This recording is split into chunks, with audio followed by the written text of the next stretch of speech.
The photograph was the size of a playing card, corners softened by decades of handling. A boy of maybe 12 stood against a painted backdrop, the kind they used in studios before the war, his collar starched white and his expression already carrying the weight of something no child should know.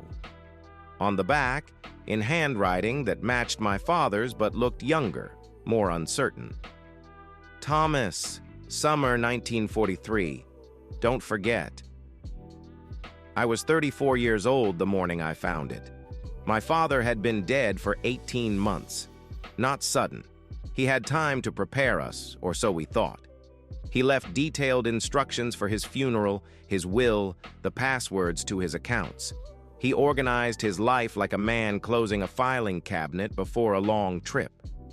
What he did not leave was an explanation for the photograph hidden beneath 40 years of tax returns and newspaper clippings in the drawer of his desk. My mother was asleep upstairs. It was early, still dark enough that the lamp on his desk cast a yellow circle across the mahogany surface. I had come to this room every few days since the funeral, not looking for anything in particular, just sitting in the chair where he had sat, trying to understand the shape of him through the objects he had kept.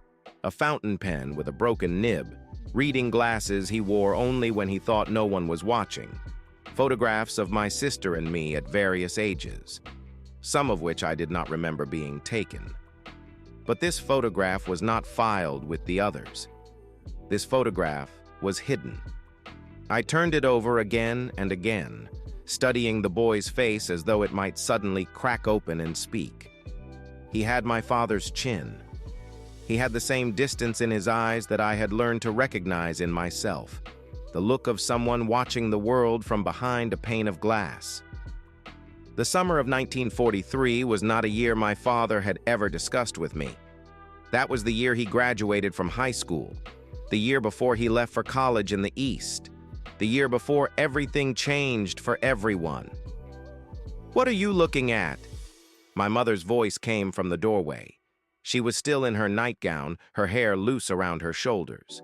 I turned the photograph toward her without speaking. Her hand trembled as it reached for the desk. She did not take the photograph. She simply stood there looking down at it as though it was a creature that might move if she got too close. "Where did you find this?" Her voice had become very small. "In his drawer. Under the papers.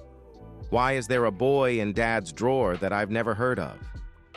She sat down in the chair across from mine, the one where visitors used to sit when my father conducted business from home. Her fingers gripped the armrests. "Because," she said slowly, "your father had made a choice, a very old choice, and he chose to keep it." What followed were not revelations, not at first. Revelations come in moments that shatter. What my mother gave me instead was a slow accumulation of half-sentences and long pauses. A cup of tea that went cold between us. The sound of the house settling around us, creaking in the early morning as though the building itself was preparing for something difficult. Thomas was my father's younger brother. Younger by 4 years. Their parents, my paternal grandparents, had died when my father was 21. A car accident on a rain-slicked road outside Hartford. Thomas was only 17. There was no one to take him in except my father, who at that moment was supposed to be beginning his junior year of university. Instead, my father came home. He left his studies. He moved into his parents' house and took custody of a brother who was still learning to shave. Still uncertain of everything except that the world had just removed the ground from under his feet. Thomas stayed for 6 years. My mother lowered her voice, though we were alone. "Your father never spoke about what happened to him during the war, you know that. He would say that he didn't like to dwell on the past. I accepted that. Most wives did." She looked toward the window where the light was beginning to change. But there were things he would say when he was very tired, or when he had been drinking. Things about Thomas, about trying to keep Thomas safe, about failing.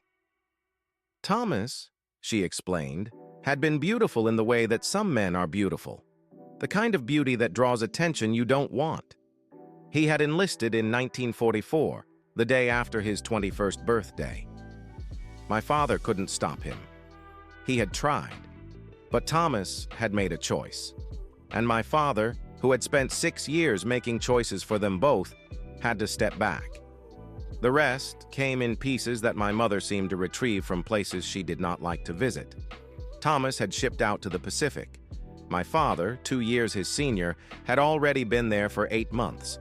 They managed, impossibly, to find each other once in a port town in Australia. That was when the photograph was taken. That was the summer of 1943. My father's unit returned home in 1946. Thomas's unit did not. My mother reached across the space between us and took the photograph from my hands.